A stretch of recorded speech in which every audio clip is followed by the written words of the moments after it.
but we're here now. So by way of welcome, Zan, welcome to your first Risk and Audit Committee meeting. Steph, you're an old hand now. We're relying on you to give us a sage advice. I think it's my fourth meeting now. Gosh, yes. And we're obviously with Jock, McIntosh and Thomas Hokianga as the other members of the team. Now, I think everyone is known around the table. Susie's certainly known. Team at the back there. Look a long way. I wonder whether we should bring you up here. This is a little bit remote. So, welcome everyone. Are there any notices? No. Are there any apologies? Not yet. So we'll wait for a little bit longer for Thompson and Jock. Are there any conflicts of interest to be declared? Anyone got anything to declare by way of conflict today in this agenda? We'll go to the decision item 3, confirmation of the risk and audit terms of reference. And are you looking at that, Leanne? Who's taking us through the terms of reference? Yes, I can. Really, just the paper is fairly straightforward, so I just would take any questions you might have, and Susie will lend me a hand as well, because she's had experience with risk and audit committees in other agencies, different types of... Yeah, I think I just at the November, so in November 2022, just so you're aware, Stephanie, the council adopted the tour and it assigned council members as part of the subcommittee. And so just for context, the council did initially review that. The key difference, though, this year is that last year it was called the Finance, Audit and Risk Committee, and this time we're really honing in on that Audit and Risk Committee. The reason was having finance at the start, it was actually blurring what predominantly goes into the Corporate and Strategic Committee. And what we found is it was blurring the lines between what financial information came through Audit and Risk and what was actually Corporate and Strategic. So what we want to make sure comes through here is the audit-related information where it pertains to risk. So anything to do with external audit and internal audits come through here, as well as any risk information. And I think predominantly that's the difference. You will also note that this time the terms of reference proposed to meet 6 monthly, which was a change that was put on the table in November last year.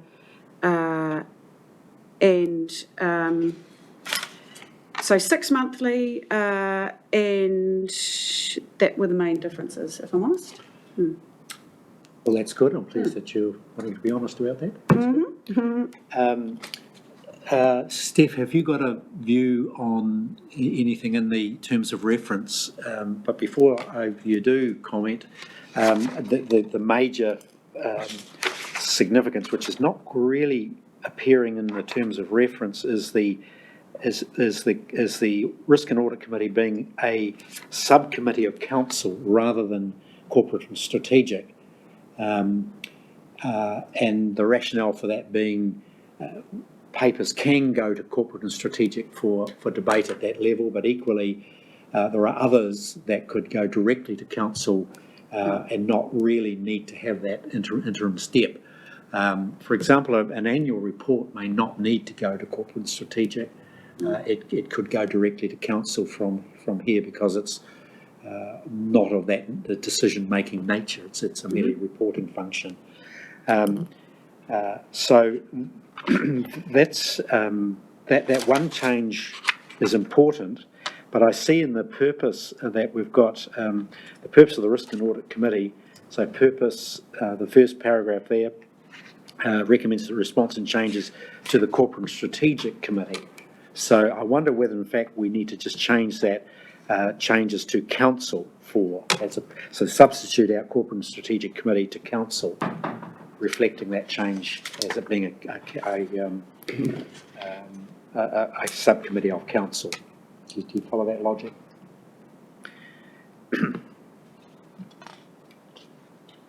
So what I'm saying is the notion that we move the committee from a subcommittee of corporate and strategic to a subcommittee of council would mean that we need to reflect that in the purpose as well. Any thoughts on that, Sam?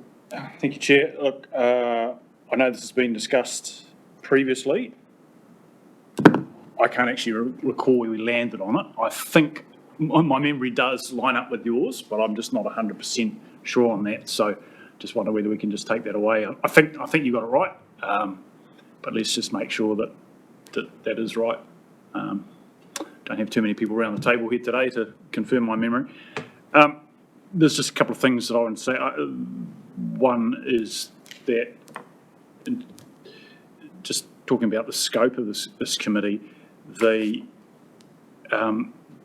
paper in paragraph 5 talks about the role of RAS being to manage financial risk, and how the corporate and strategic will review ongoing financial performance and financial decisions. I think the role of this committee is broader than just the financial. I think of it as the non-financial and financial risks.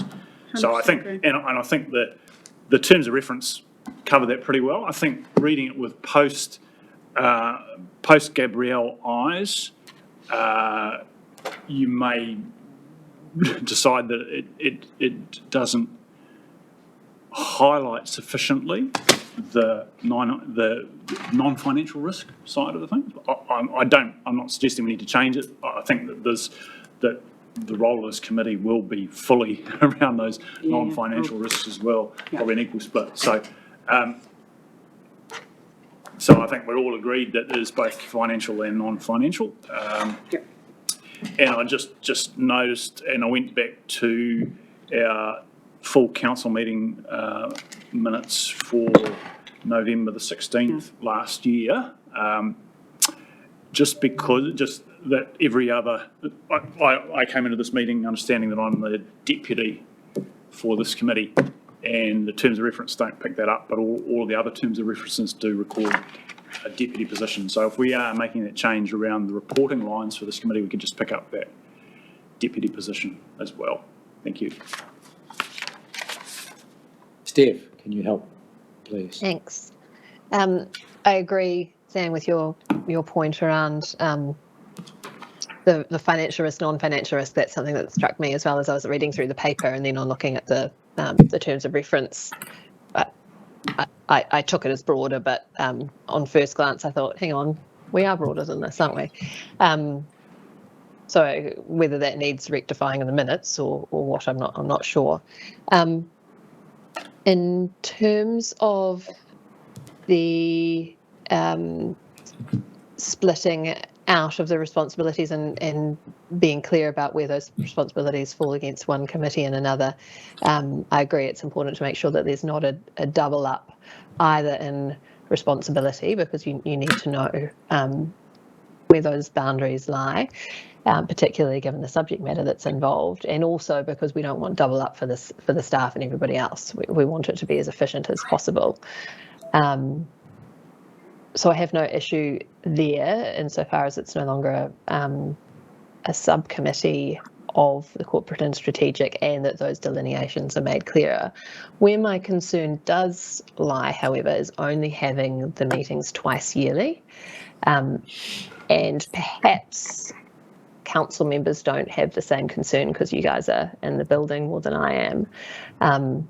But I find that a significant delay means that you don't get any cadence on resolving those issues.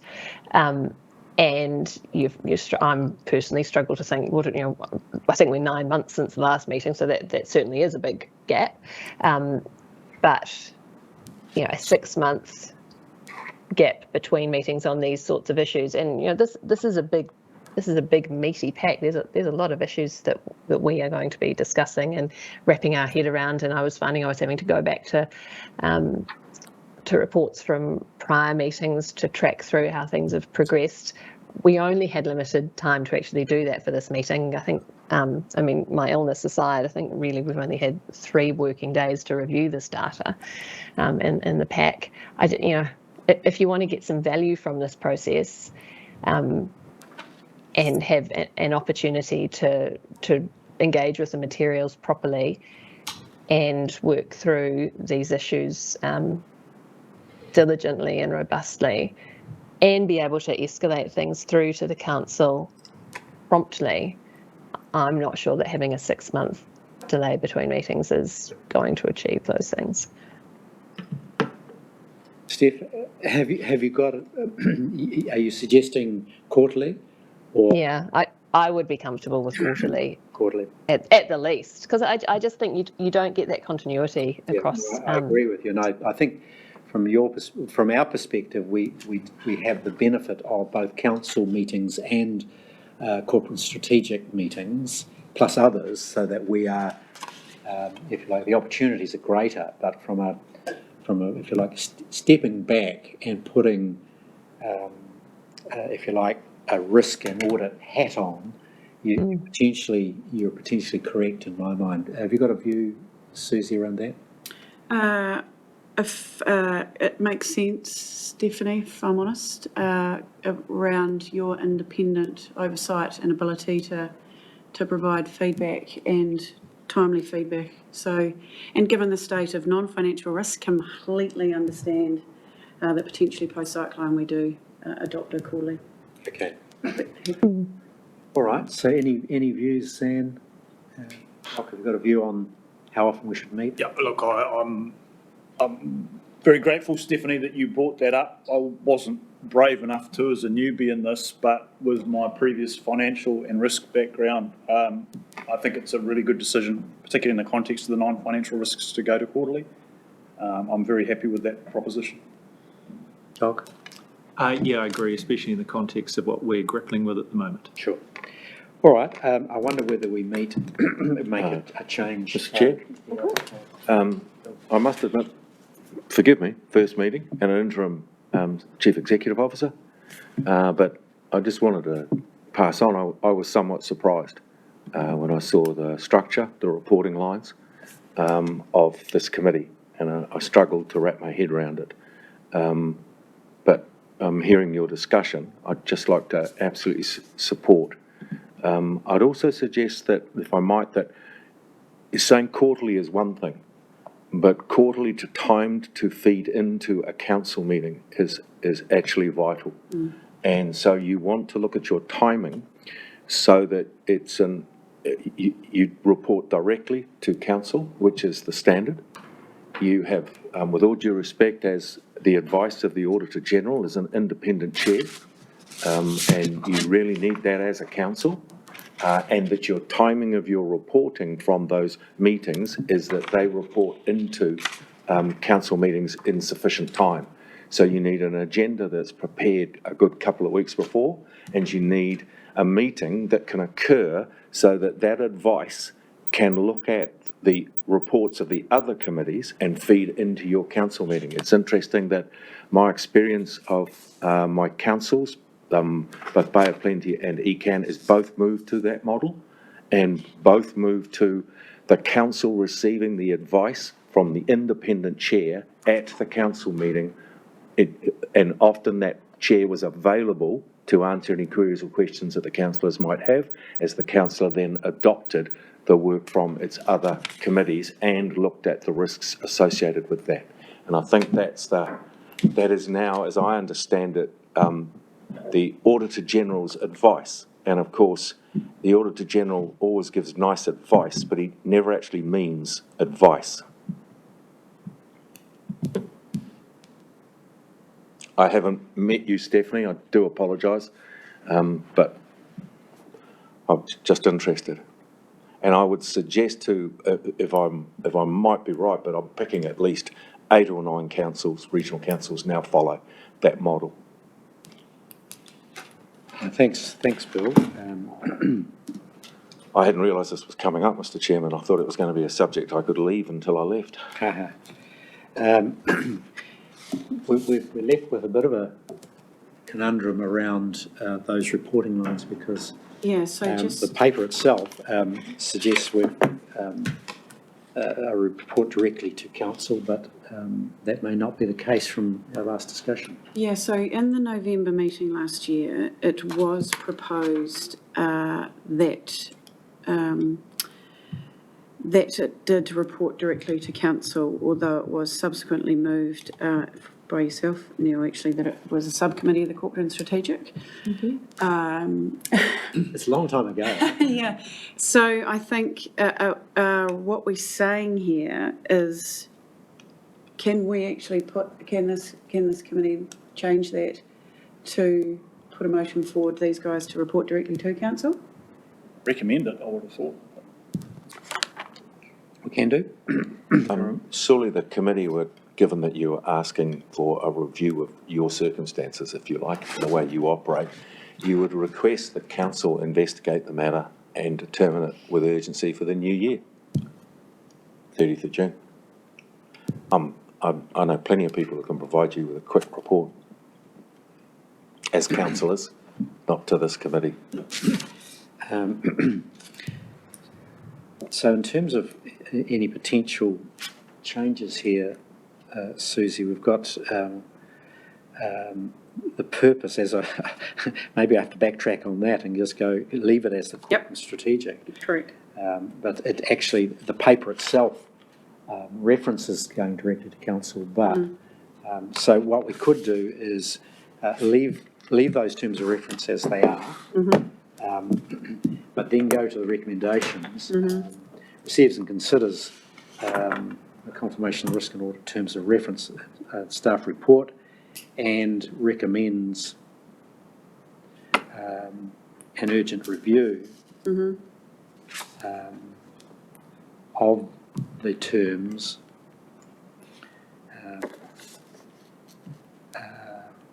so this is going to council by 30 June. How's that?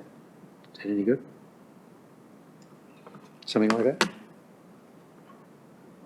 Reports review by 30 June, and that will recommend reporting directly through to council. Well, but No. that there'll be a series of new recommendations. Okay, cool. Does that work for Steph? Thompson, kia ora.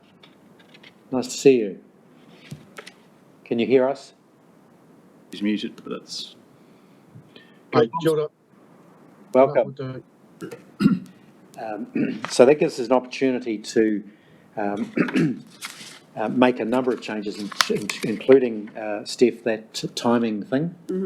So we can put a timetable up. So are we in a position to pull a paper together by the next council meeting Which is the 28th of June? 26th of June. Yeah. 20 There's a something. council meeting at the Excuse end me. of May. Chair, just, I think Chief Executive's, part of his point, I think, was that there's this question of independent advice, not through this committee, but to councillors about the structure. So, and about that independent, and specifically on that independent role, I guess. Forgive me, as much as we always try, it's not really for committees to decide how to restructure themselves. They ask for a report, make recommendations to council, get it back and debate it.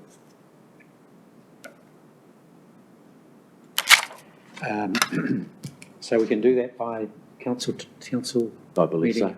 Yeah. For June, not Yeah. May. Yeah, For for June. June, not May. Yeah, I meant June. Oh, yeah. sorry, I was just talking again. Yeah. All right, so that gives a chance to tidy up a number of key elements. One being its reporting lines to council or through to corporate and strategic, wherever we land there. To look at that timing issue, and to look at the independent representation.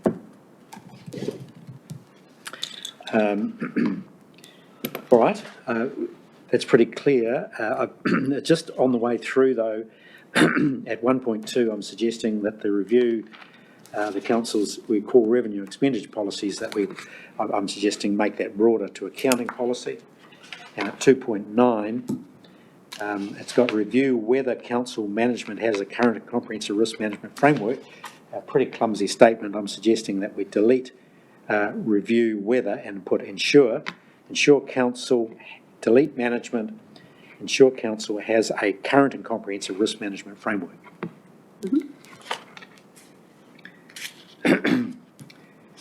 Any other thoughts on just some contextual stuff in the terms of reference? No.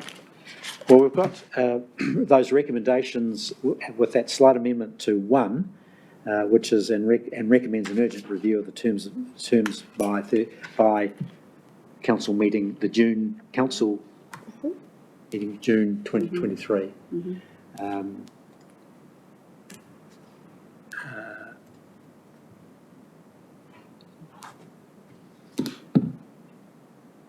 And we just go with 3, the amended, perhaps if we go with 1 and 2 and forget 3 and 4. I think so at the moment. Oh, that's not me. Sorry. Righty. Happy with that? We're just and I'll move recommendations 1 and 2. Yep. Seconder? I'm happy to. Sam? Any comment on those from anyone around the table? So we've got recommendations 1 and 2, which is just as we've read. All those in favour will say aye. Aye. Those against will say no. That's Aye. carried. So we'll come back with that that paper and go to council with it. I'd hope to move along with some pace this morning, but already on agenda item 1, we've managed to extend that longer than we expected. Can we go to agenda item 4, which is the Enterprise Internal Audit Plan Update and Proposed 23-24 Plan? Who have we got looking at that? We've got Helen Marsden and Olivia Guru-Ballard oral coming, sorry. Gosh, I buggered that up, didn't I? Sorry.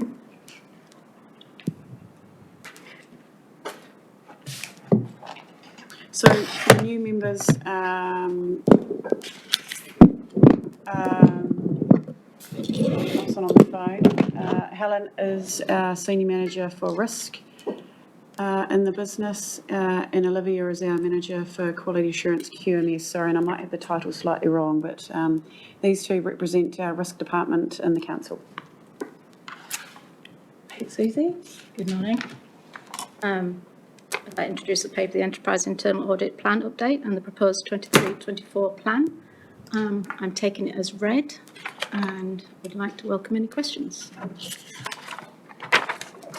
Thanks for paper. Look, We've done that. as a newbie, one of probably 3 on this committee, just not being familiar with the background of how council has got to this position in its risk management and its internal control, can you just paint me a little bit of a picture about your group, your department, and how long it's been operating and what kind of form?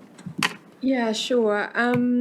It's probably nearly 3 years since the department was formed. The elements of risk assurance and assurance predominantly, I guess, internal audit, were kind of scattered throughout the organisation and undertaken in finance and a number of different areas. A review was done, I believe, prior to the department being established, to try and centralise the position and bring it together, bring risk as more of an enterprise focus and start maturing and embedding that discipline in the organisation and structure internal audit and try and get our arms around all the different types of reviews that were happening, whether they're identified as internal audits or reviews that were similar to internal audits that provided assurance so that we could understand what reviews were happening and start tracking the actions taken out of those reviews to make sure the reviews were being undertaken and the actions were being closed out. They weren't sort of had some visibility, then put in a drawer. So that was that's the journey we've been on pretty much. It's still an ongoing maturity for sure. Okay, thanks, because that's, as a newbie coming in, my overall impression is this is still a work in progress in terms of our risk management approach overall. Yeah, thank you. That's a good journey. But it's a journey. Jock, have you got anything on this? No questions, Neil. Questions, Steph?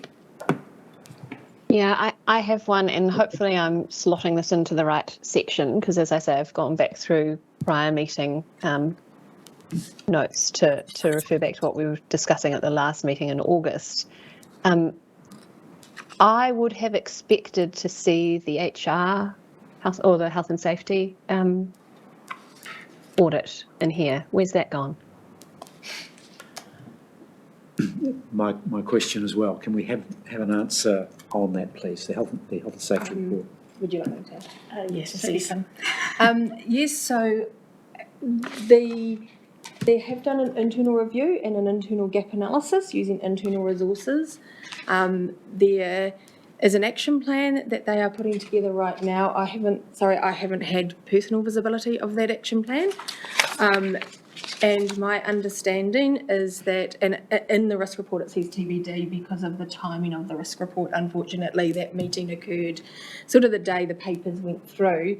My understanding is that they, being the health and safety team, will be developing a remediation plan over the next 12 months, and then an independent review will be done against 45,001 to make sure that the systems they have put in place and identified meet the criteria and principle for 45,001, and then any remediation will continue to take place after that time. That's, Susie, I don't know if you've got any further updates from That's that. exactly right. For the newbies in the room, sorry, and if you're okay, background.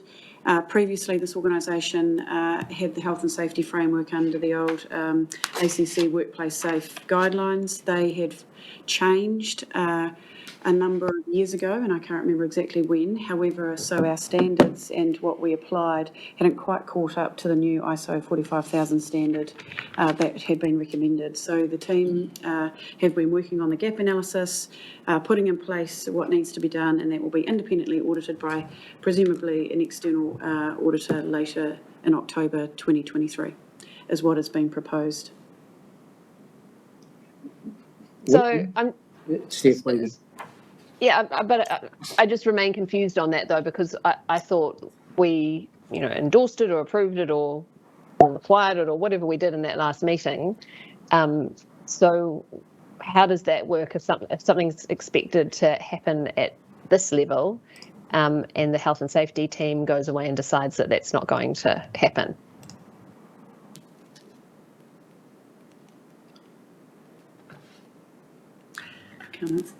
Well, you raise a very valid and important point, Steph. It was a note I made to myself as well. And we will need an answer from the team about that. I'm rather astonished that we didn't know that we needed to be working to a new standard when we set the terms. How is it that we're 9 months down the track and we're delayed because we didn't choose the right framework? That occurs to me to be extraordinary, given the significance we put on the health and safety review. We saw it as extremely important. So in terms of our risk management approach, how come we have arrived at this point and the risks weren't identified? Who's going to answer that question? Is it something for... I can subsequently get this addressed by Health and Safety, but the standard that we were using, the ACC Workplace Management Standard, it was still in place and remains in place until July 2023. So it's not defunct and no longer applicable. It has just been replaced by a more up-to-date standard of 45,001. It doesn't mean that the standard we currently do is completely outdated and not relevant. It is still in play or it's still available until July 2023. But I will get a formal response from Health and Safety on that. So I totally appreciate your response. However, this was a review, and if a new standard was imminent, one would have thought it would be useful to review it against that standard. So that's a question that we need to have answered as well. Have you got other questions, Steph, at all? Another question on... Yeah, I just a follow-up one on that as well, I guess. as feedback, when we looked at the asset management, in the last meeting we were trying to decide between whether we went with a health and safety audit or an asset management audit, and we had the Chris come in and talk to us about the progress that had been made to date. I would be much more comfortable in this scenario if somebody had come to us with that sort of presentation saying, yes, we were using the old standard, but we've done X, Y, Z, and please be comfortable about this, because I specifically remember Councillor Foss raising concern about making sure that councillors were discharging their health and safety obligations. So I'm a bit disappointed that that hasn't occurred, to give some comfort to councillors in that regard. Agree. I guess. And Where you go. sorry, I'll let. And just to pick up on that point, I think the around the old standard, I mean, yes, it's in existence, it's being phased out, but I think the standard itself says that if you're relying on this to make sure that you're complying with your obligations, there's some danger in that. And the new standard is from 2018, so you know, this is why I would really like to see this given some priority. It really concerns me that this has been left to fall through some cracks, and not because of the cyclone. We were talking about this in August. All right. I wonder if we can have a comment on that particular item in the to go forward to council on the. I've got some issues around paragraph 6 in the paper. We've scheduled there a number of reviews to take place, and the executive team is recommending that we approve the adoption of the data analytics audit, and along with the additional reviews outlined below, and that's the independent review, the Heritonga Plains Flood Control Scheme, Cyclone Gabriel Flood Report, HBRC internal review, telemetry resilience and hydrometric review. I'm curious to know where the civil defence review is in that scheme, why that would not be included as a part of the sweep of reviews taking place. Why would that not be included?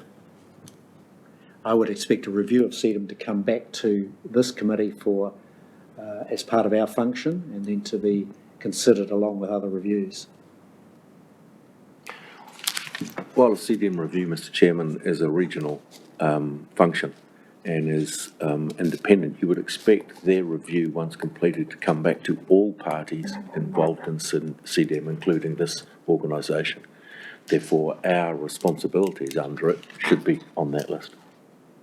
I think we're on the same page. Yep. That essentially the funds are transacted through this organisation. They appear on our P&L. We have a level of responsibility for. We rate for it, so therefore we ought to have that opportunity to review that process coming through this committee by way of risk and audit. Agreed. The other questions I've got around each of those reviews is the interconnection with Section 17A. Can you advise which of these are Section 17A and which are not? 6.5 and 6.6 are definitely Section 17A. We feel that we can definitely put 6.1, 6.2 and 6.3 under the Section 17A. I'm not confident about the internal review of timeline of events. Agreed. Okay. So that needs a formal process to confirm them as 17As. Councillor Harding.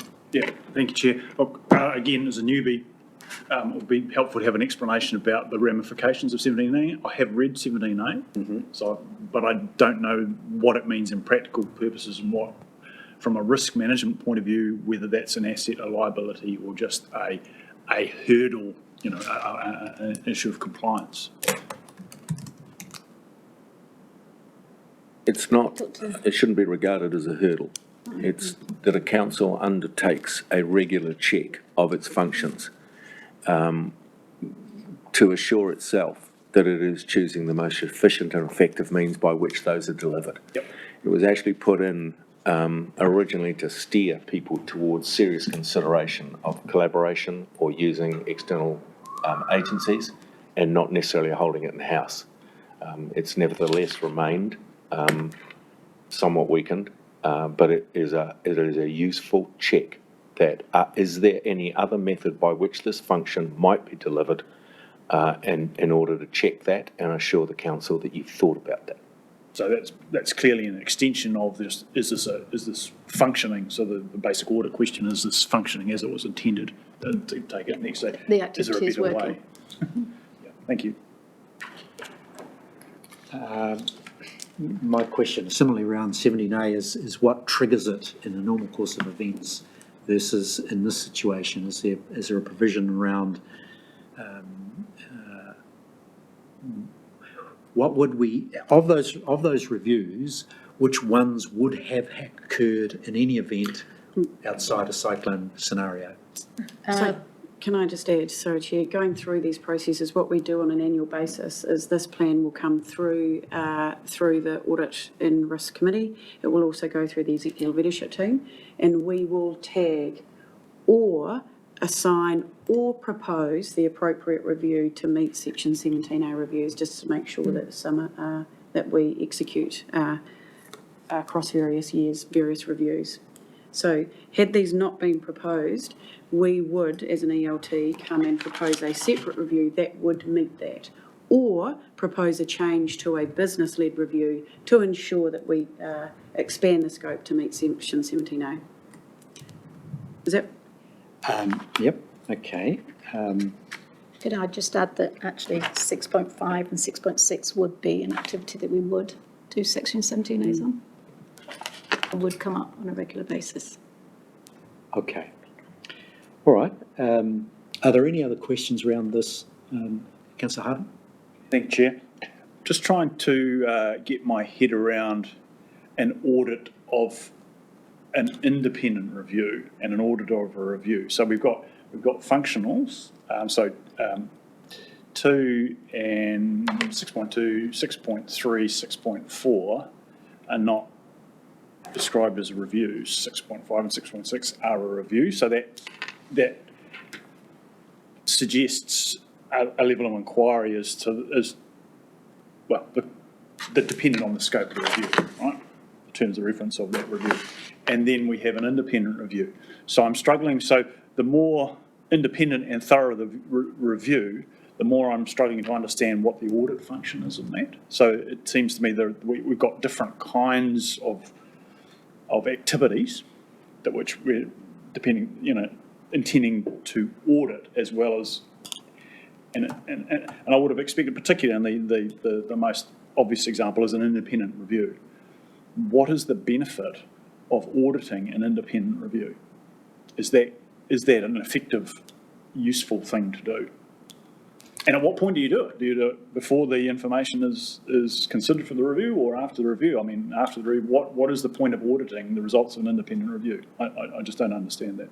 Through you, Mr. Chairman, I would have thought that it's often very useful in 17A reports to get them done by independent people. And then for this committee to take a look at what they think of the questions triggered by that audit as to the delivery or the effective delivery of those functions. And so that provides you with a view that, particularly in some cases, that doing that review is not done so in-house as to own and present you with the preferred way of doing it. Not that, of course, the staff here would ever do that, nor my staff back in Canterbury. But nevertheless, we used to sit down on a regular basis and decide what internal audits could be done by staff and what internal audits might be done by independents, and then provide you with that list. You'd take a look at it at the start of any year, you'd work out what ones. Guaranteed, we always leave about 3 spaces down the bottom, because you knew that during the year something was going to pop up and you were going to want to be able to conduct an audit on it, either internally or externally. There's a huge advantage too if you want to build your internal audit function which I think is really important in an organisation to bring that kind of way of thinking to bear, is that you actually look to use external auditors but learn from them. Because often if you use external auditors, you don't gain or grow the ability within the organisation. And that, to my mind, at the start of each year, for me, was always a question with my council as to what do you agree with this list of audits? And you look at the last 3 or 4, because I can't remember, 17A says every 5 years or every 3 years? 6. I knew it was some silly number. So every 6 years, you've got to look at these functions in sort of a rolling deployment. And so you want to look at, right, where's the timing of those? What's coming up? Do we use external? Do we use internal? And then, the cost of an external is often very high. So we used to basically divvy it up and always keep a couple spare, because you knew that something like a annoying flood was going to come along and cause you to do some extra audits that you hadn't intended. Okay. So if I can just respond, I can completely see the logic of that in the context of asking the 17A question, is this the most effective way of doing the job? But if it's not 17A and it's just, is the job being done to spec, if you like, then what is the additional value in the case of something that we're already, a flood review? What's the additional value of that? Because I would have thought that the external review would already, encompass that question of, well, actually, did they do what they say they were going to do, right? So it would just seem to me that in most cases, for an independent review, it may be a double up. But if it's if we're asking the 17A question, then it's not a double up, because the independent review won't necessarily go down the track depending on the scope. Is this the best way of doing it? I don't know. Yeah, it's an interesting way. For my previous councils, it was almost the other way around. You actually identified those areas that you wanted to do an internal audit of because you had question marks yourselves. And then what you did was work out whether you could use external or internal, right, and how you're going to do it, and then check that it ticked the hurdle of 17A. That's really what you did. And therefore you made sure that the audit you were going to conduct just was tweaked, the scope was tweaked to reflect that at some time you would want to basically look and say, did a 17A on that. Can I also note, not in passing, but in serious, regional councils tend to do functions that private enterprise find hard, particularly as most of them are regulatory and most of them are strong public good elements. Whereas 17A, if I can be open, was, in my view, introduced to really make territorial authorities really question about whether they delivered things with internal staff and internal functions or whether they used external contractors. Everything from buses to picking up rubbish to building footpaths. Follow me? And that's what it was introduced for. As a discipline, every 6 years you ask yourself, why am I doing this? Is there someone I can hire who would do it cheaper and faster without me carrying the burden of overheads, recognising that local government is not particularly efficient or effective in the delivery of some services. Welcome, Chair. Kia ora, Chair. Kia ora koutou. Thank you for the invitation for joining. And I support your suggestion around including the Civil Defence Independent Review. I do ask, though, where it's envisaged to fit on the table of reviews that is set out on page 11. Is there any thought to that, or possibly worked out later? Well, I've got a few. I think there's a few work-ons in this paper in terms of identifying precisely what the nature of each review is. If it's, for example, section 17A. Well, firstly, I wanted to address your question. It may be useful to go to the recommendations, and if we, in the first instance, add a 3.8, the CEDM review, so at least we capture it there. Now, I'm a little confused by recommendation 2 versus recommendation 3. Can you help me there, please? And we'll get back to your issue. So you've got confirms the internal audit plan for 2023, that's current year, so the data analytics, which we've got on the table already, and then the organisational change and consolidation prioritising. So that's separate, but then we've gone to 3.1 data analytics. Yeah, so which year's 3.1. plan does it So occupy? 2.1 involves the year for 22-23 for financial, but we want a full year. Sorry, So I'm struggling to hear you. Sorry, so 2.1 Yes, is the data analytics for the year going out. yes. So, and then 3.1 is for the year coming. Okay. So July 23 to 24. Okay. It's two different, it's two different. it's Two. two different Yep. ones. So they're two separate, Yes. if you like a duplication of the data analytics. We do data analytics every year at the moment, but it was suggested a couple of years ago that we maybe once Tech One has fully embedded, we'll move it to 2 yearly. Okay. Going to the point about whether this is a review or an audit, is there a way that we can modify the language used there so that we're clear on what we're actually doing? You can do And then going to the point about independence versus, I mean, that's whether we're doing it in-house or getting an external person to do it. And I think the independent thing is focused on the external auditor as opposed to an external contractor doing it for us. Is that how that works? Yes, Crow will be doing 2.1. So that is our internal auditor, but they are an external supplier. That's right. So, but some of these other reports, for example, the timeline review or the flood report will be, if you like, an in-house review. Is that correct? I do know 6.1 is external, obviously.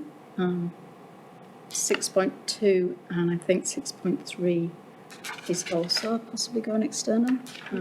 So those, so just to confirm, that those flood control scheme, the telemetry, the hydrometric reviews, they all have an element of an independent overseer of that review.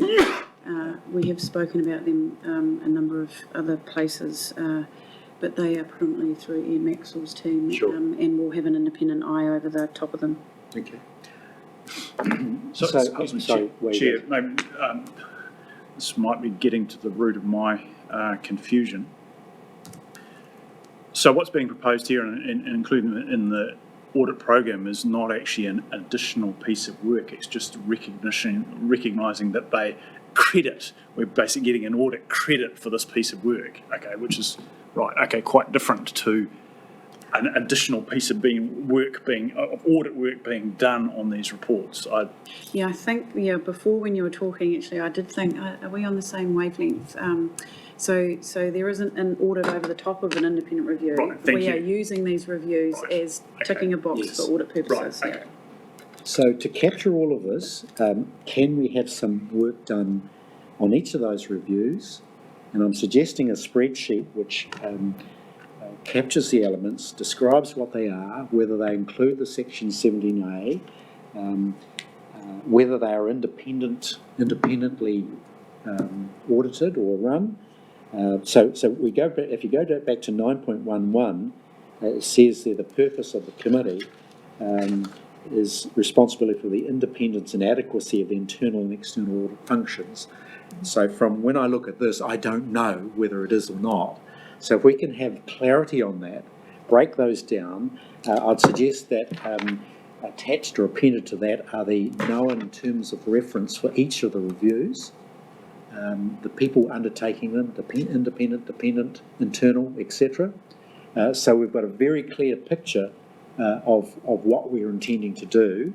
And going to Councillor Ormsby's point, where does it fit on this this particular sheet? I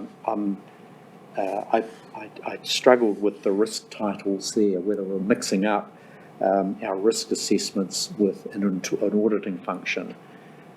Is that where you were coming from, Councillor? And just the consideration of where we're along the 1 down to 14 that would fit, if it would fit into a subsection or be its own, given that the Hawke's Bay CDM group are their own activity, their own funding line item. So it's just about consideration of where it would sit on that table. It might not, if I'm honest. Yeah, it might not. It might just be a separate review outside of our enterprise risk profile.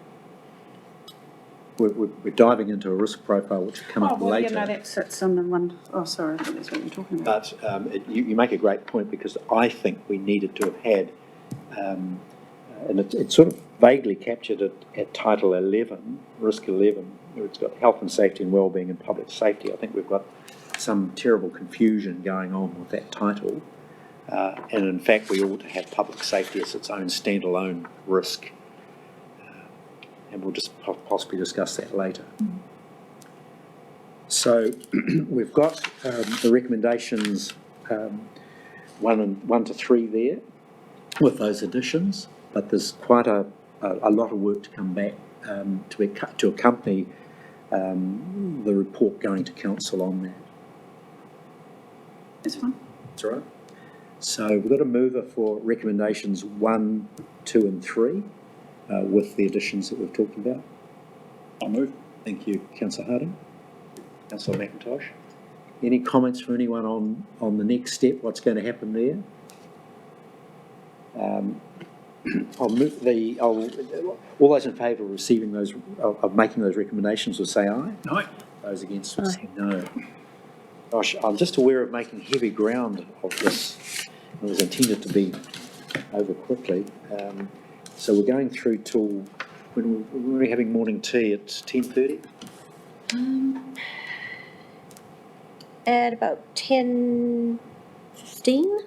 10:15. I think we've got time to do item 5, have we not? That list is really bad. Something against the review, the scope of the review. The Treasury. We're going to do the Treasury Compliance Report.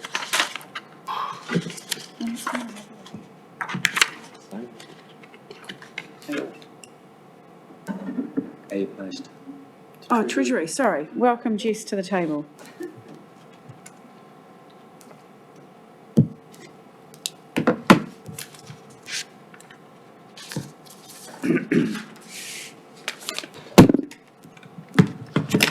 Morena. So yes, this is the Treasury Compliance Report for the 3rd quarter, January to March this year. I just wanted to quickly draw your attention to the obvious interest rate risk position where it's an exception and we're outside of policy at March 23. I wonder, Jess, if just for the sake of being our first committee, if we could just Oh yeah, sure. give us a bit more detail on your paper, plus the reference the report itself. Okay. Just give a bit of a background on how we arrive at this paper and what we do about it. So paragraph 6 is probably a good one to draw your attention to around the background. So we have a council treasury policy which requires our compliance report to be presented quarterly to you. It complies with a few different types of reports and they're all listed there. They're not always done as one whole report. Often they're just compiled in amongst some of from our Treasury advisors, PwC's report, and then there's a few that just sort of sit outside that I summarise within this report to you. So, yeah, is that kind of what you meant by the background there? Sure. So we've got PricewaterhouseCoopers provide a quarterly report, and they do an assessment across the board of our treasury functions and including our investments. Correct. They do an analysis of the investment funds themselves, the fund managers, and as that tranche of the whole treasury function. And what else do they do? Yeah, I have taken the councillors through this report in a workshop. So PricewaterhouseCoopers, the Treasury policy, we've got thresholds such as a certain amount of borrowing in certain time periods, with certain amount of fixed portions in certain periods. It also looks at any interest rate risk that we might have. It put measures on us as to how and what we can borrow with certain counterparties. So it's really putting just risk thresholds onto all of our debt in our deposits and our investments. We outsource all of that to, in terms of ongoing monitoring, we provide Pricewaterhouse, along with our fund managers, feed Pricewaterhouse monthly stats on the portfolios. And they perform a whole lot of analysis for us using Power BI monthly. It's available real time, and they produce this report. So we use this report to obviously confirm that we meet the Treasury policy and or some other information. Is that all right? Good, excellent, thank you. I think, Jess, do you want me to carry on here? Sorry, I'm going to point you in the right direction on this report, if that's all right. So the key here around our stats is, and it's no surprise, right? We're taking on some debt at the moment, short term, just to cover our short term liquidity issue around funding CEDM and the response. So you would have known already that we've used some LGFA, we've drawn some more LGFA funding. What we are doing with that is actually taking it short term. So we're only taking LGFA short term because we're going to get reimbursed from NEMA and insurance, and we'll be able to repay that down. So our numbers in terms of our loans are bouncing around a little bit, and also our cash on call. Now, all of our stats are reasonably in line with where we think. We're still tracking well underneath in terms of our long-term plan and our debt profiles. But we have struck a red mark. If I point you at paragraph 19, 20 to 24. So we have a hedging policy at the council, where we do hedge out that interest rate risk on a number of our loans. What essentially this is saying is we've gone outside of that threshold just in the short term. So essentially, we are under hedged at the moment, slightly in that profile in that shorter term bucket. So essentially, that's what it's saying. If I could just add, through you, Chair, is that prior to this report, we have been reporting on an 80% of our debt forecast picture. So because we have had historical underspends in the capital space, it made sense to report on a lower debt forecast because we just weren't getting close to what we had forecasted in the LTP. Now that we have started taking this out, we're actually more in line with our LTP debt forecast, and so PwC have moved the policy reporting to 100% of that forecast. So it's just pushed us slightly out to be under hedged based on that. So yeah, we can. Can I just? I'm a little lost. Okay. And you might be able to help me. How I would discover that we're under hedged here, because when I read if looking at paragraph 19, the funding summary bucket, a maturing period, the policy says 15 to 60% that's where we should be sitting. We're sitting at 52. So tell me why we're under hedged. So that's more in the maturing of our debt term. So the under hedging is actually. I don't think I have a picture to show you for that, apologies, but it is within the PwC report that you also have there. And that is... Page 18. Yeah. What was it, page?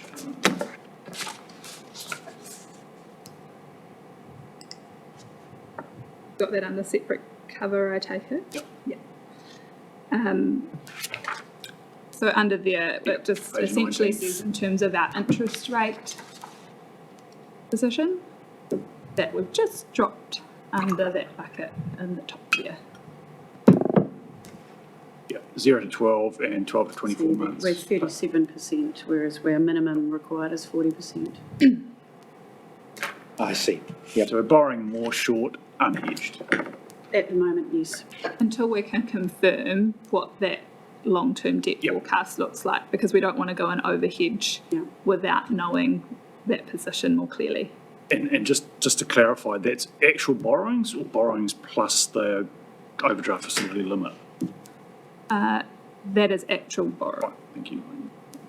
And the reason for that is that we've had such a demand in this last few months for that cash. Yeah, so It's pushing us way up in terms of that component. it relates to that comment I made at the start, whereas this is short-term debt we're taking on the basis that we're going to get reimbursed. When we drew down and are using this debt, we assumed at the start we would actually get reimbursed by NEMA a little bit quicker than what's happening. And so we didn't hedge out a lot of that initially because we thought we were going to be reimbursed, but that's just taking a little bit longer. Such that, in fact today the first payment will come from NEMA, I think it's today or this week, around reimbursement. So we'll start to repay debt, hence why it wasn't hedged fully. Excuse me. Is there any risk associated with reimbursement? In other words, is it certain that we will get reimbursed what we're expecting to get reimbursed? No, it is not certain that we will be fully reimbursed. That is the response shortfall that we are expecting.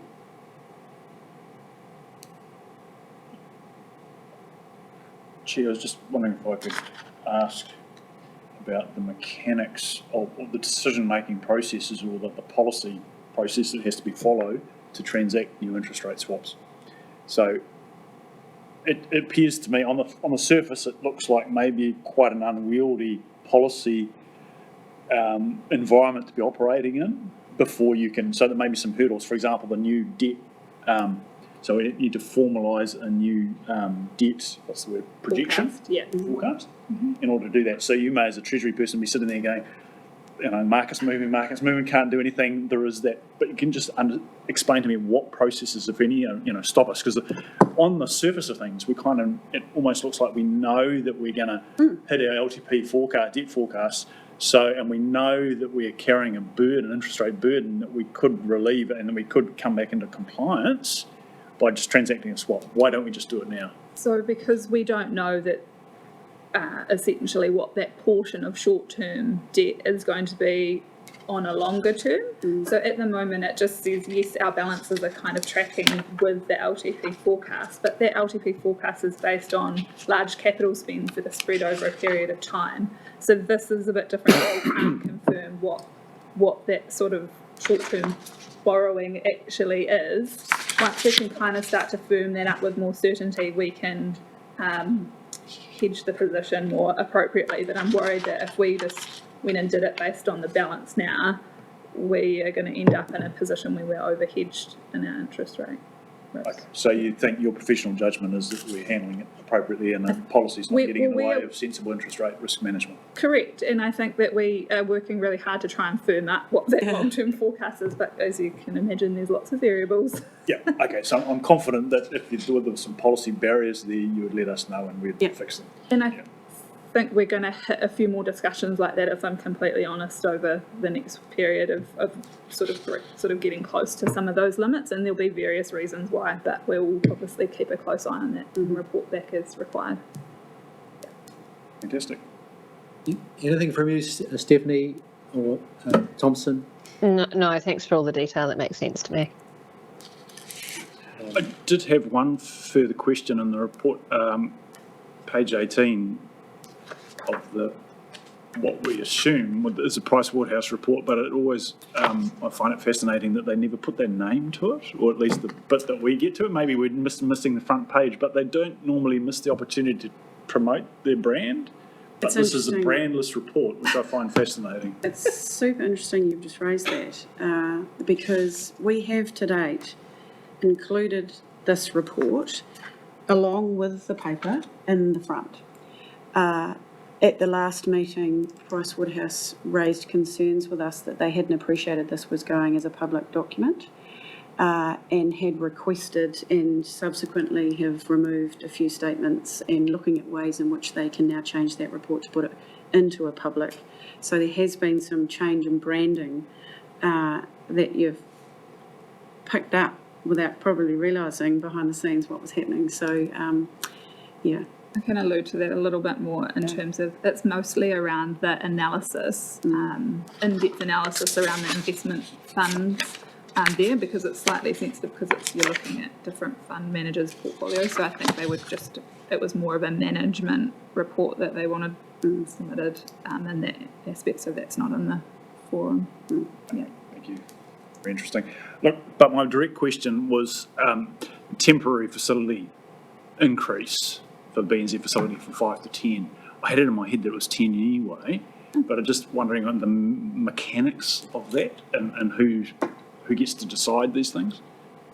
Who gets to decide the So increase from is 5 to 10? the chief executive? Has that discretion, or yourself? So if you remember a couple of months ago, I came in and said that the financing policy or the Treasury policy had that any new debt that we were to take on was to go through the council, and at that stage we had a couple of transactions that we were looking at.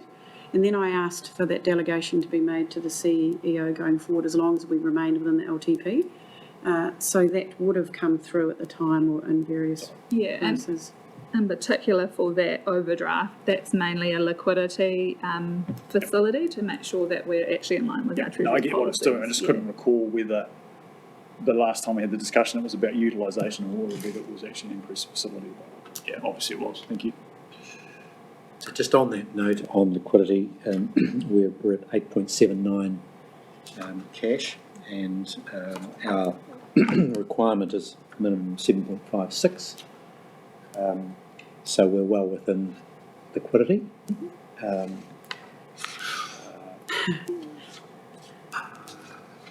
Sorry, Chair, I've got one more issue which I'd like to table, which we're not going to get resolved anytime soon, but I think it's worth bringing up. And if you look at page 9 of the Pricewaterhouse report, it notes that when we're assessing our fund returns, I'm using an annual inflation rate, 2% to compare our progress against the endowment capital, the original capital, whatever the Retention. Yeah, and I'm not quite sure what the practical implications of that are, but I just note that at the point that the decisions around that benchmark were made, 2% was probably a reasonable thing to be doing. But in actually continuing to use 2% as a benchmark for that, we are actually losing money. We are losing money, right? We are losing sight of the relative or the risk of relative erosion of that fund, right? And I think that should be reviewed at some point. You're quite right, and I'm just trying to remember the review framework for that. Having said that, please don't do it anytime soon. Just finally, I think we just need to move on, but I just wanted to know the process that, in terms of rearranging those policy settings for the debt allocation into the buckets. When will that come back to us we're getting a report from Pricewaterhouse, they're going to come back and make a recommendation, and when will they do that, and how do we feed that into the system? So you mean in terms of the long-term debt forecast? Yes, as soon as we can confirm that forecast for them, they will relook at it, and it will just gradually happen as we either refinance or take new borrowing. So it would all just be... Yeah, what we're trying to do at the moment with them is give them the closest possible debt forecast we think we might have in the next 2 to 5 years. that will help us shape our debt now, but also lead us into the LTP and have that down pat for the LTP, any implications that we might need to think about. So it's taking a little bit of time for us to supply the information on that. The outcome will likely come back to council as an FYI or feed discussions through LTP. I actually can't see it being a material change. Well, not the policy shift though. You'll need to shift the policy settings. Possibly if they come back and suggest that, yes. Okay. And we don't really have a timeline for that? So I think at this point we would be looking to be within our to still operate within the policy settings, not necessarily. So we won't be shifting our expectations to longer term debt, particularly over the 7 to 15 timetable. No, I don't think that's. We can't actually give an accurate picture of what that would look like until we do the LTP. Aren't we likely, though, given our situation now, we know we're going to incur major shifts in profile. Aren't we needing to have in play a policy setting which will reflect that going through? Yeah, So sure. you're trying to say, so any policy changes or any recommendations will come back through either council, CNS or this forum, whatever, when that lands. At the moment, I don't have a time. You don't have a timeline. Okay. Yes, sorry. Sure. Yeah, I don't. That's fine. Well, Mr. Chairman, I would imagine this council will be in significant negotiations that will affect your settings and your debt levels from July onwards and possibly going almost right through to Christmas. Yep. And they will be significant, and you will have to have flexibility to undertake those negotiations. Where you land will impact you. Yep. Okay. It gets back to Stephanie's point around the timing of these committee meetings. So we'll need that flexibility. So we've got anything else? Any other questions from around the table? Pretty comprehensive report, gives us a good picture. We've got a recommendation to just simply receive the report. We've got a mover there. Jock, can you move or receive the report? Sam, Second that, thank you. Any comment on that report? No further comment, thank you. We've got, so I put the recommendation. All those in favour will say aye. Those against will say no. That's carried. We're at 10:15. Might be useful just to have a bit of a break now and then come back with a cup of coffee to the table. We do need to travel on, but I'm sure offline you'll need, or online you'll need to have some sort of break. So we'll get going in another 10 minutes. How's that? All right, Thompson. What about that cup of tea, mate?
Item 6, which is the organisational change, consolidation and prioritisation internal audit findings.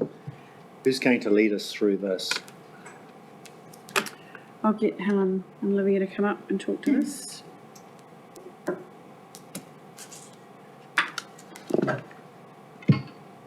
Thank you. Perhaps if I can introduce the paper. Actually, the paper we've not followed normal process of providing you with this paper. Primarily, the reason for that was because our understanding was the next meeting was going to be in 6 months' time, so we wanted to give you visibility of our draft report that is very close to being finalised with management and then having actions put in, and then the actions would be underway well before you would have seen it in 6 months' time. So perhaps if you want to, we can actually still go through the paper, or we can actually provide you the final copy if there's going to be another meeting in the next few months rather than in 6 months' time. So that was the rationale around. Generally, we wouldn't put a draft internal audit through to you. It was primarily because of the timing of when this report was being finalised. So, yeah. I wonder if you could appreciate that the final report will be with us soon, and if we've got a meeting, if it's quarterly, we'll be into June, July, August, somewhere around there.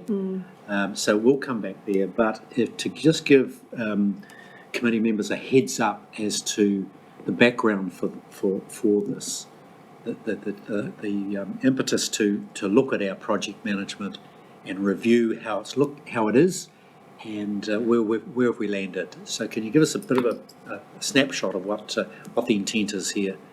Yes, so this was looking, rather than just looking at the projects, and it wasn't really around our strategic decisions and our strategic projects, it was just really around all the different activities we had going on in the organisation and how we were managing ones that were considered full projects, including change initiatives and change programs that also was taking up resource within the organisation. So it was kind of a review that was going to be a subset really of the effectiveness and efficiency review, and primarily looking at our change activities and broader projects across the organisation and how we were making decisions around the resourcing and that type of activity.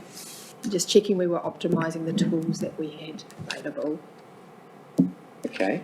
Any questions from committee members about what this is all about?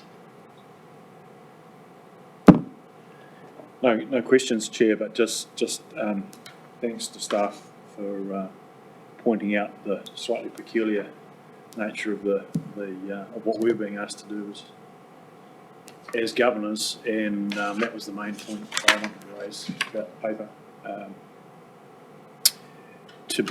And I'm very happy that we note this paper, and it's good to see it.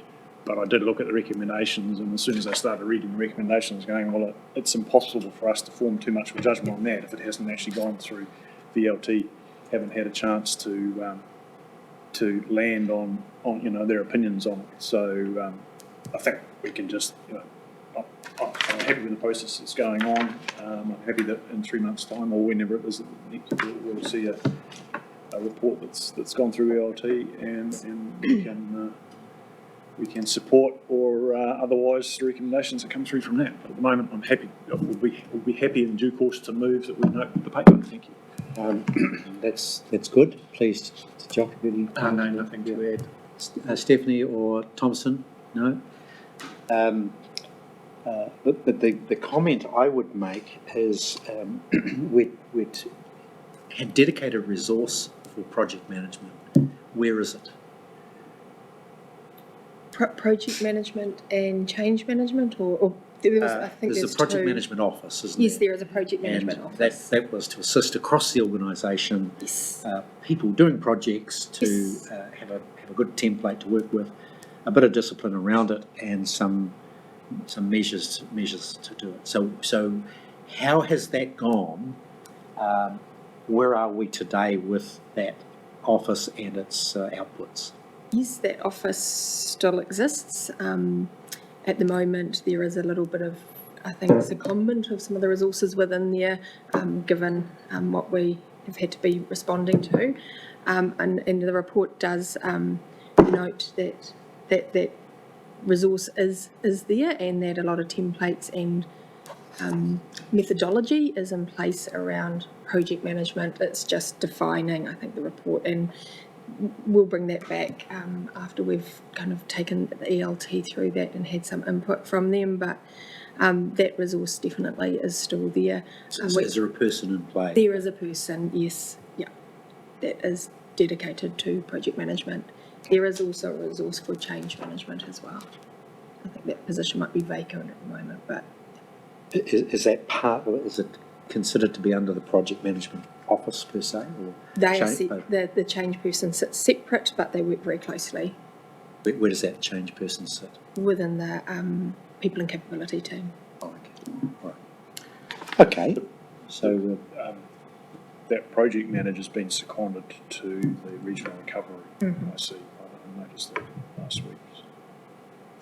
all right. So we've got a recommendation there, and I concur with Councillor Harding's view that it's hard for us to actually make any recommendations without detail.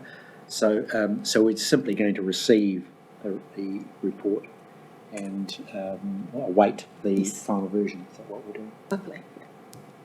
And Councillor Harding, did you recommend Yes, that? I'd like to move recommendation 1, please.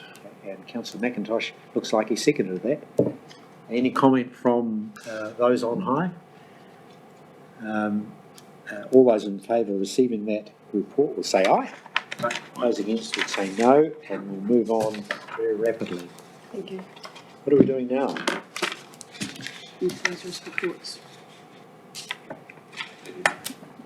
Oh, sorry. Audit plan, sorry. Audit plan? Um, That's the audit- item 7. Yes. I'll just say I have the audit partner and manager, David and Ahmed. Unfortunately, their flight was delayed and then cancelled coming here, so they haven't been able to get up to Napier, which they had planned. So they are dialing in and hopefully will appear on screen behind me at some stage. If they don't, we'll cover Just a off. question on that, Chris. Why would we want to have them here? Why was it seen as important? I mean, it costs money to. I'm pleased that their flight's delayed, by the way. Why are they important to be here today? They would normally just dial in. They were coming up because the interim audit is underway here, so they were coming up here anyway to do meetings with all the staff. I know this is a very important and powerful committee, but bringing Ernst & Young... They were bodies coming up just for for you, I'm us. sorry, Neil. So we're presenting a report around the audit plan for the 2022-23 annual report. I would just like to introduce Chelsea Spencer, who is acting in as our interim senior group accountant while we recruit to that position. Great. And will be heavily involved in this year's annual report. Can you folk on screen see, Chelsea? What are you seeing? Stephanie, can you get, when the audios go, can you see the speakers? Who's speaking? See that screen behind you, head chair. When I Okay. speak. So that you are seeing that online? No one's nodding. No? I think that's I can see everyone, so I can see a few different people. The big table, I can see Thompson and David's just joined us, but I don't see close-ups of people very often in terms of around the table, if that's what you're asking. Okay. Chelsea, so just run that by me again. Where have you come from and why are you here? So I've come from PricewaterhouseCoopers on secondment to backfill the senior group accountant role that was previously filled by Tim Chaplin while HPRC are recruiting for that role. Welcome aboard. Thank you. Nice to see you. I've been in the team for 6 months. 6 months? Okay, well, can we talk you into staying longer or something like that? I wish we could. Don't push it just yet. I think we should thank Price Waterhouse for the generosity in lending you to us. Thank you. Yeah. So in terms of the audit plan for the annual report, Ernst & Young are doing the audit for the second year. They are here currently doing their interim audit visit, and then we'll begin the audit, the main audit in the week beginning the 18th of September to go through, where we have a deadline of the 31st of October, which is sort of back to normal after a couple of years of delays due to COVID into there. I guess the main thing I just want to say is that it is a tight time frame with everything that is going through. We have made mention of that in the report. We don't see, anything specifically, that will actually. We are anticipating doing our best to meet those deadlines. We don't see it missing them at the moment, but just being aware that it will be very tight getting through all of this into there. And I guess other than that, it's really to introduce David and Ahmed, who have joined us online, if they wanted to say anything in terms of the summary of some of the key points that they are looking at this year, and then to help us answer any questions that you may have. Sorry, you've just come online. Just tell us which one's David and the other name? So we've got David. David? Yeah, and so that Good team's Morning. partner. Yep. And we've got Ahmed, who's the Ahmed, auditor. lovely to see you. Morning. Yeah. I didn't mean it about you not being here. I just thought it was... I think they missed that bit. So maybe I could just sort of start by apologising for not being there in person. We had intended to be there in person, but the weather just didn't play ball this morning for our flight, which was unfortunate. I might just take a minute just to recap very briefly a couple of key points from our perspective, and I can do that with reference to the executive summary that we have in our audit plan. So that's page 2 of our audit plan. Wanted to acknowledge that we effectively have an established program of audit work for the key areas being infrastructure assets, rates and spending, and just take a couple of minutes to effectively talk through some notable changes or things that are different for the current year. The first of those is obviously implications of Cyclone Gabrielle, and then beyond that it's sort of acknowledging there are a number of other things that are in play and ongoing in the local authority space. So starting with Cyclone Gabrielle, and really with reference to those key audit areas that we've got on the top left of those top left of that page. The first one is with respect to infrastructure assets, where council has approximately $200 million of infrastructure assets that are carried at fair value. The majority of those assets are stop banks, drainage type assets that will all potentially be impacted by Cyclone Gabrielle, and this year had been earmarked as a evaluation year.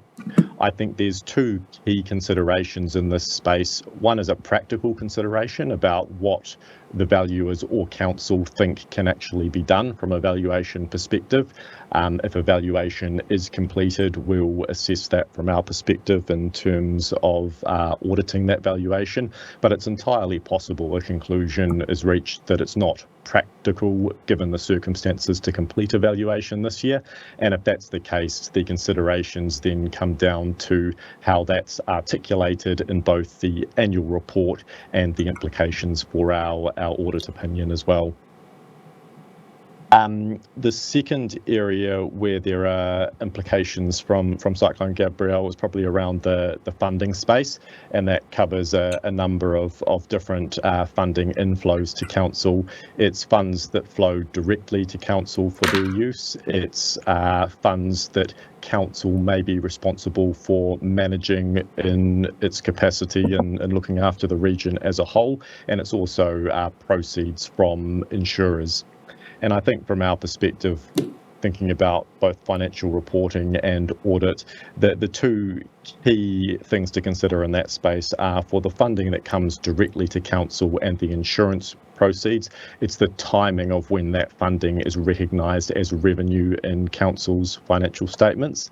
And to the extent council is effectively managing funds on behalf of others with respect to the recovery effort, it's just making sure there's a really clear separation between those funds that council is primarily responsible for versus those that it's managing for others. The last area is just the area of audit focus on the right-hand side, and it's fourth down from the top around expenditure, procurement, tendering, those sorts of things. Our work program in this space is very ordinary and looks at appropriate approval of costs, appropriate processes for procurement, those sorts of things. But just wanted to acknowledge that in the dynamic of recovering from the cyclone, where there's likely to be a higher spend, there's also a heightened importance around making sure that those controls remain in place, although there's a higher volume of work going through, and completely understand the trade-off around, there's an element of things just need to get done quickly, and in some instances there may be a degree of compromise there, but it's making sure that the basic controls are still in place and operating as anticipated for the period. That probably covers the Cyclone Gabrielle piece, and the only other thing from our perspective we just wanted to acknowledge is just that there's obviously a lot on at the moment to deal with in terms of the weather events to start with, but then there's, I guess, work programs in the local authority space that cover future of local government, RMA reform, there's Three Waters reform that the constituent council and city councils and district councils will primarily be dealing with.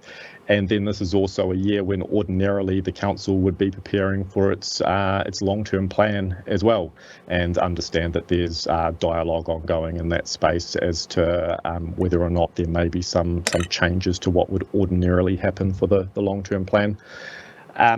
But that's a brief summary of what's in our audit plan. Very happy to take questions that committee members have of us. Thank you so much, David. That was a good summation. Are there any questions for Ms. Young? Yes, Joel. Has our audit sign-off been late for the last couple of years because of COVID? Yes. And so, given everything that you've just said, what do you think the chances are of being on time this year? Yeah, that's a really good question.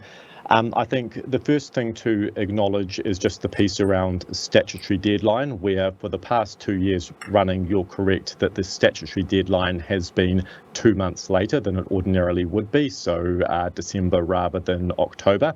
This year, the statutory deadline has been brought back to the original deadline of October. So that's, I guess, just clarifying what's required by legislation. I think the question around practically can we get there is important, and we're hoping to get a better grip on that as we work through our interim work over the coming weeks that we're effectively on site to do now. And there are some key questions around what ends up happening in the valuation space, how clear are some of the funding flows.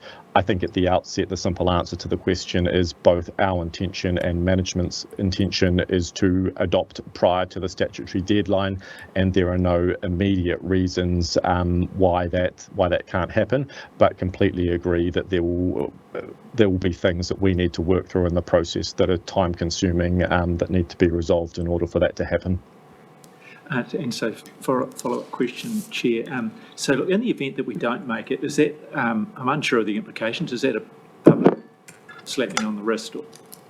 I think it's more, just a public slapping on the wrist. There are a number of councils that were well past the 31st of December deadline for last year. Okay. And I understand that there are still some that haven't finally signed at this stage for last year.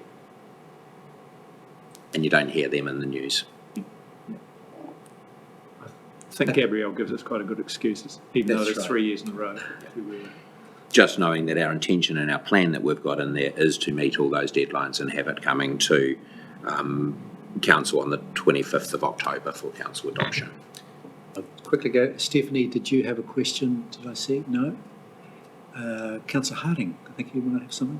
Yeah, thank you, Chair. Look, I'm just conscious that we have a process under the, I can't remember the acronym, but some of the emergency, the severe weather, the swirler legislation that it is to apply for an order in council to do all kinds of weird and wonderful things to make our lives easier. I just wanted to know from staff whether there's any intention to apply for an extension through swirler to the submission of our council.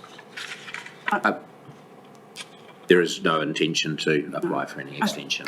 Okay. So I'll merely observe that if we don't intend to apply for an exemption, then we should be confident and we should make our requirements of EY very clear that we want to hit that deadline.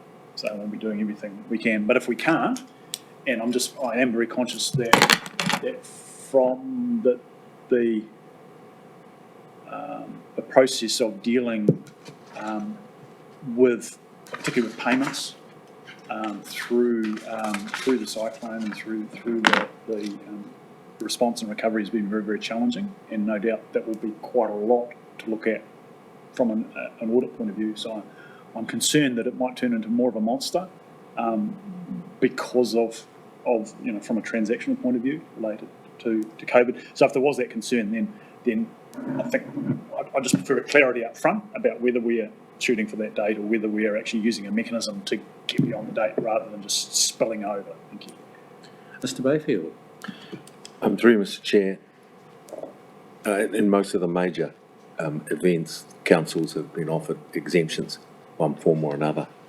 My experience is that those that take them actually just prolong and actually causes problems for further planning, rounds, etc., and uncertainty in the staff. What I think you have to recognise is that I think you're far better to go for a timely audit and report and accept that under the circumstances you will undoubtedly, you might have some tags. Nobody expects an organisation to come through an event like this and have a perfectly clean audit when you sometimes don't even know whether your assets are still standing. And so it's better to do it and move on. And indeed, many of the councils affected by something big as this, it's 2 years. It's often the third year before things come right. Yeah. Good. Look, I've just I do have one question to make. Firstly, I would comment, thank you to EY for a great document. You've really reduced everything down for simple folks such as myself to read and understand, so thank you very much for that. Can I just take you, though, to your page 4, where you've got under emergency works and funding, there's a section on the right-hand side, planned audit approach.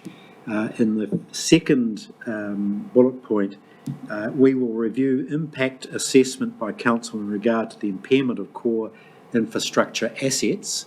So my question is that assessment, impact assessment, relying on our raft of other reviews and reports, or is that a standalone impact assessment? What's the intention from an auditing perspective? That will be with reference to what is already being done. It's not a separate exercise solely for the purpose of audit. Do you want to go over our approach? And that will be, so one of the things that we need to discuss with audit in ourselves is as to whether we can actually impair our assets or make a revaluation at the end of the year. It is likely, and what we're looking at the moment, is that any form of revaluation at the end of this year would not be accurate enough to be able to put into a set of financial statements. And we may be better to actually say we are not revaluing this year and maintaining the values that were in the accounts last year, and put a note underneath them to say that we recognise that there has been significant damage and everything to them, but we can't actually offer readers of the financial statements a better idea of what that is at this point in time. I get that. And that's the review that EY are talking about here, is that if we did do an impairment or anything, they would be looking at our basis for doing that impairment. Okay, so we're not expecting to undertake an impairment assessment per se. Are we relying on our other review processes to tell us if we are impaired or not? No, at this stage, we don't believe that we will be able to actually make a decent assessment of impairment at the end of the financial year. Therefore, we won't be looking at any impairment assessments or anything. We will just be saying we will maintain the values that were in the financial statements at the start of the financial year, depreciate it for one more year, and putting a note in the accounts that we have not done an impairment assessment on these assets because it would not add any benefit. We would not be able to get anything that would be accurate enough to give readers confidence that that was the true value of the assets. The auditors would then assess, we will work with the auditors to say, how does that affect the audit opinion? Yeah, that's right. Let's call it an approach. The approach of how we're going to value our infrastructure assets is what we're talking about as opposed to an impairment test. That approach will have to be socialised with EY and council, because that approach is likely going to result in qualification, worst case of an audit opinion, etc. So we get to the nub of this. I was just anticipating a qualified audit. From an EY perspective, David and Ahmed, how do you feel about no actual assessment, impairment assessment being undertaken prior to October? And would you similarly be looking at other reviews as a part of your process? Yeah, so I mean, I think from our perspective, in a practical sense, effectively, there will be an impairment assessment ahead of October, just thinking about the work that council undertakes to understand the condition of its stock banks and the like in a practical sense, not in an accounting sense.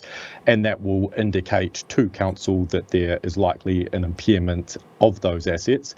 I think that then goes back to Chris's point where the financial view might be that it's really difficult to quantify that amount, and leads you down the path that has been described by management. So I think the way that we'd probably construe it from our view is that in a practical sense, in a review for impairment triggers has been undertaken. An impairment trigger will likely have been identified through that practical work of just understanding general conditions of the stock bank, but because it's not able to be quantified, you end up heading down that path, and that's not unexpected given the circumstances.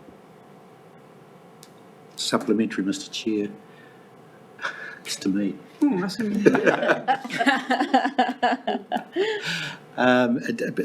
Does that land us in a qualified opinion? The quick answer is it could do, yes, that's entirely possible. I think there's still one or two more discussions to be had on this matter, though, just in terms of one important point to round out is agree that it's going to be difficult to either estimate the value of the assets or the impairment, whichever angle you look at it from, but is it possible that could be done with an increased level of judgment and estimation? It's probably the unlikely outcome, but it is possible. And I think the important thing is just for us to work through with management all those different steps in the process.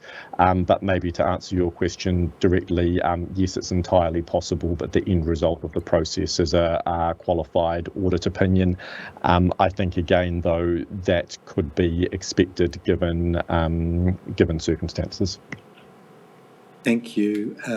Just finally, is there something that can be considered as a part of the terms of reference for any of that raft of reviews that we're doing that would help inform that opinion?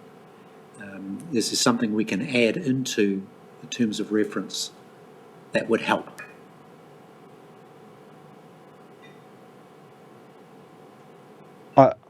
I think that's, I mean, it's an important point to be worked through, but I think it's primarily a valuation question in terms of in engaging with valuation specialists to understand whether there is any benefit or merit in undertaking a valuation in the current year.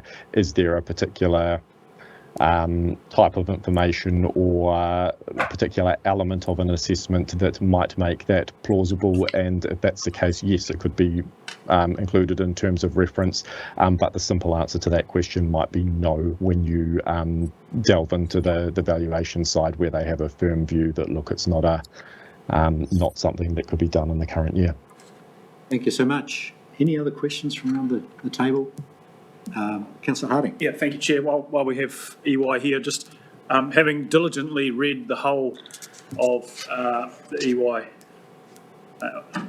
audit engagement, or whatever we're calling this, I landed on page 16 around the ISBA Code of Ethics and the requirement for pre-concurrence, which is a fancy word of saying a pre-approval, I guess, for any proposed non-assurance services to the council. I'm just wondered, EY, if you could tell us what, if any, pre-concurrence services are currently operating for the benefit of this council, and whether we have to retrospectively approve them if so.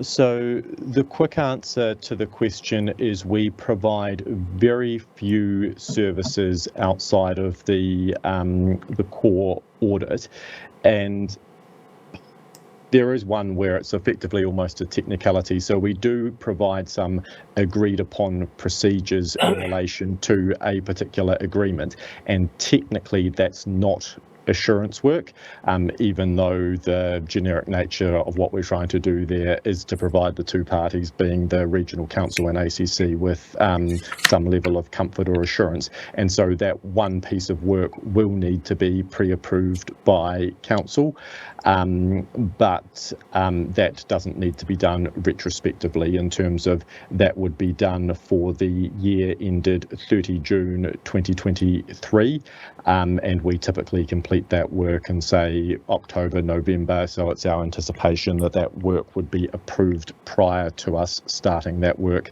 And just to give some broader context to committee members, we don't really typically provide non-assurance services. It's just that one technical piece where agreed upon procedures aren't counted as assurance services. Thanks, David. Look, we'll move on, and this is a burning question. So we've got a recommendation to receive and note the report. I'm happy to move. Have I got a seconder for that? Thank you, Councillor Harding. All those in favour will say aye. Aye. Thank you so much. Thanks to the EY folk. We look forward to seeing you when your plane allows you to visit us. We will. Perfect. Thanks very much. Right. Thank you very much. Okay. Thanks, Chris. Yeah, thanks, Chelsea. It's good to see you. We now need to move into public excluded, Leanne, don't we? Yeah. All these stray bodies can leave the room. So I have a mover to go into public excluded. Councillor Harding, Councillor McIntosh. All those in favour will say aye. We're now in public excluded, and we've got a paper.